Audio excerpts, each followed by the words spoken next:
Olá, fragmentos para a vida 2. Hoje nós iremos tratar de um assunto muito atual e até temeroso, porque o que se vê, o que se sabe, é que as pessoas estão relativizando muito o casamento.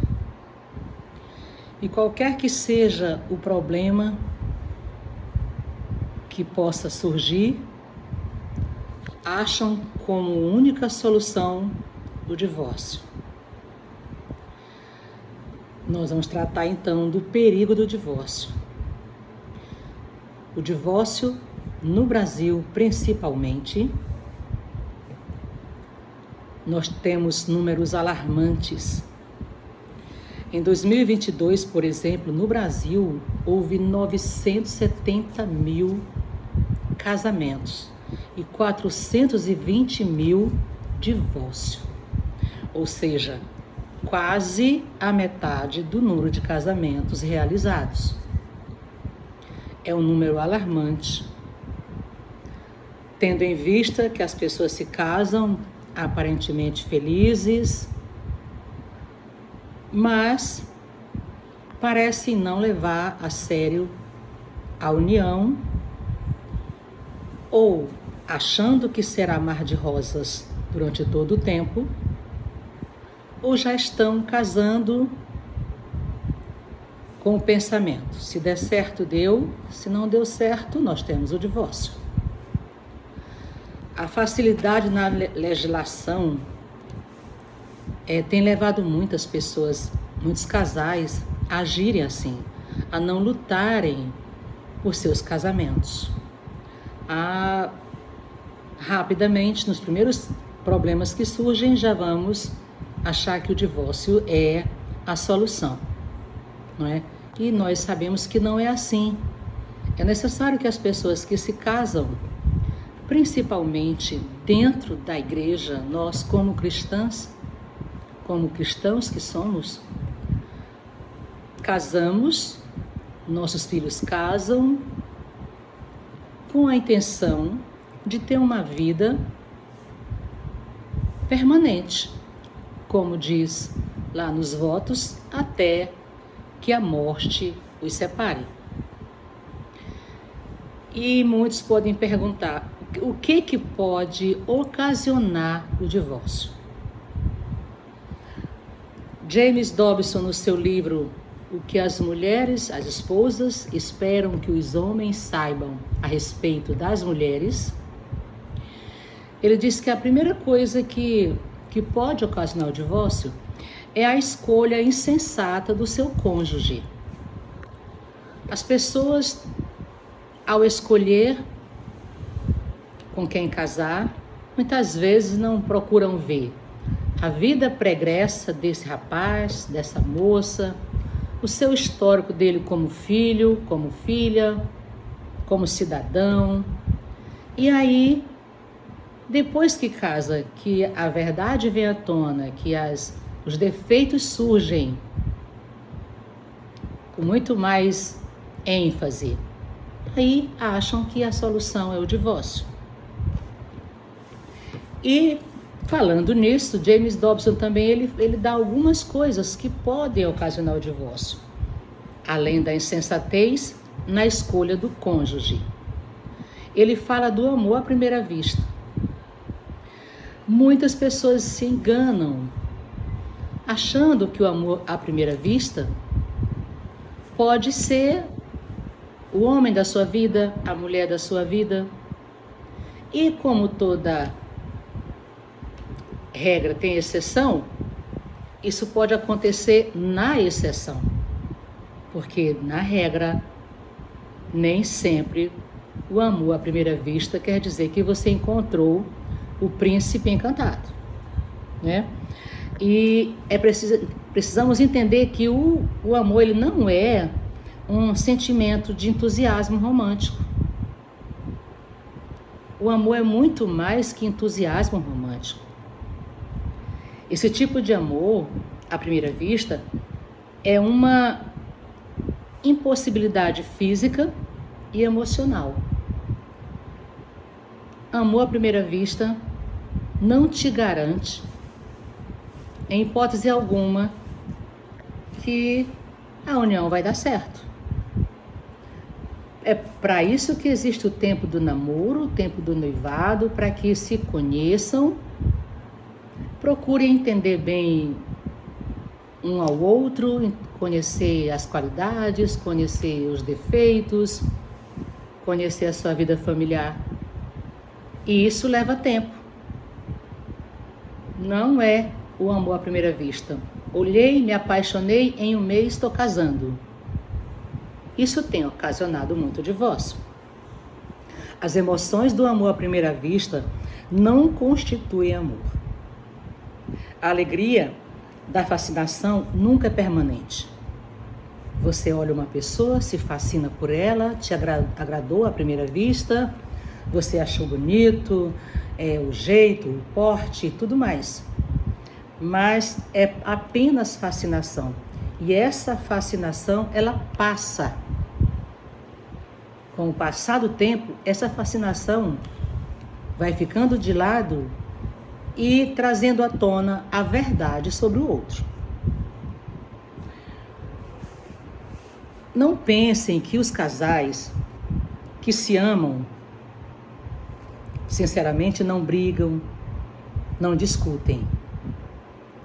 É outra coisa que pode fazer com que você se engane a respeito ao casamento. Eu vou casar, no meu casamento não haverá brigas, não haverá discussões. Lê do engano. Toda relação, romântica ou não, marido e mulher, namorado, amigos, em grupos, no trabalho, toda relação tem discussão. Toda relação tem situações que você pode não estar esperando, mas acontece. E James Dobson, mais uma vez, enfatiza para nós, nesse livro, que é preciso, que é mais saudável resolver as diferenças do que achar que brigando, discutindo é o fim. Não é. Apenas resolvamos as diferenças que acontecem dentro do casamento. Sem deixar arestas, negociando, fazendo concessões. Todo casal precisa fazer concessões. Não é só fazer a sua vontade. Você precisa fazer a vontade do outro. Isso é concessão. Resolvam, todos os casais têm que resolver essas pendências, as arestas, as agruras, né, que prejudicam esse relacionamento, que às vezes, se não resolvido, vai acontecer no divórcio realmente. Mas quando se resolve, quando se negocia, quando se faz concessão, o amor prevalece. E você não pensa no divórcio como solução. Outra coisa que nós vimos, que James Dobson nos fala, é que muitos casam se achando que Deus escolhe com quem você vai passar o resto da sua vida. É claro que nós sabemos que a palavra de Deus diz que existe a vontade de Deus para nossas vidas, mas existe também a permissão dele. A vontade dele é fácil perceber quando um relacionamento, quando um casal, quando os dois jovens estão se conhecendo para casar. Quando se você observar, você mulher observar esse jovem, perceber que ele é um filho desobediente, que ele é um filho que não trabalha, ele quer viver no bem bom, que vive mantido pelos pais, que não estudou ou não estuda, e vice-versa. Uma moça também que é desobediente, que desonra os pais, que também não valoriza a família, que é preguiçosa e uma série de defeitos que muitos de nós temos. E se você observar isso antes do casamento, e você insistir, saiba que não foi a vontade de Deus. Ele permitiu pela sua insistência. Vontade de Deus e permissão de Deus são duas coisas diferentes. Ele permite quando nós insistimos. Então Deus não está se preocupando em escolher com quem nós vamos casar e passar o resto da vida. Você tem livre-arbítrio, você tem inteligência o suficiente para você observar aquele rapaz e aquela moça. E você vai ver, os prós são mais que os contras. Aí você pode fazer uma análise e dizer, sim, apesar de termos diferenças, mas ele tem essas qualidades que nós podemos fazer com que o casamento siga adiante, né? Deus nos deu a capacidade de julgamento e de escolha, nos deu bom senso, né? E Ele deseja que nós exerçamos essas habilidades nas nossas decisões. Ele nos fez seres inteligentes. Um outro pensamento enganoso que nós vemos é que se um casal se ama, nunca vai haver dificuldades e preocupações nesta relação. E que essas dificuldades e essas preocupações não irão afetar o casamento. Não se engane. Haverá dificuldades, haverá preocupações no casamento. E isso vai afetar sim o casamento. A relação vai ser afetada. Agora, cabe aos dois saber resolver, como nós falamos no item anterior. Resolver as diferenças, fazer concessões, negociar, sem deixar arestas, colocando os pingos nos is. Isso deve ser feito, mas não pense que não vai haver preocupação nem dificuldade no relacionamento. Entenda que nós não precisamos só de amor. Nós precisamos de um pouco mais. Amor é importante. Ele é o principal ingrediente para um relacionamento dar certo. Mas, se existe o amor, mas não existe a compreensão, não existe o entendimento, não existem as concessões, eu quero as coisas do meu jeito, eu faço como eu quero. Depois que você casa, você não pode mais dizer que faz como você quer. Nem o homem, nem a mulher. Precisamos entender bem isso. Então, não é só de amor que o casamento prevalece. Algumas pessoas também pensam que sexo antes do casamento faz com que esse casamento dure mais. Mais um engano. Mais um engano. A energia sexual dentro da família, ela é a chave para uma sociedade saudável. Mas a liberação do sexo antes do casamento é potencialmente catastrófica. Como sempre digo, toda regra tem exceção. Existem pessoas dentro da igreja, isso não é permitido. Entre os cristãos, isso não é permitido. Mas é claro que, como toda regra tem exceção, existem casais fora da igreja, fora do cristianismo, que às vezes têm relações antes do casamento e casam se o casamento dá certo. Mas isso não é regra geral. E a grande maioria é catastrófica. Primeiro, porque perde o prazer da surpresa. Você conheceu o outro antes do casamento, casando-se tempos depois. Um grande número de casais perdem a sensibilidade que tem que haver nesse casamento. Perdem aquele sabor de primeira vez, aquele sabor de novidade. E o sexo antes do casamento não é garantia de duração. Deus, na sua palavra, proíbe com real clareza o comportamento sexual irresponsável. A palavra de Deus proíbe de forma muito clara, porque um grande número de rapazes e moças tem o pensamento: eu vou conhecer primeiro, se deu certo, deu, se não deu, eu parto para outra. E nessa partida para outra, quantos você irá experimentar esperando que dê certo? Eu sei que para muitos que pode ouvir o nosso vídeo, pode achar isso careta demais. Pode achar isso, nossa, como isso é conservadorismo. E até que ponto a liberalidade trouxe vantagens na vida dois? Será que temos vantagem? O amor, quando ele é verdadeiro entre o casal, permanece toda a vida. Será? James Dobson, ele diz que o amor, ele mesmo sendo verdadeiro, é coisa frágil. Como falei anteriormente, não é só de amor que um casamento é durável.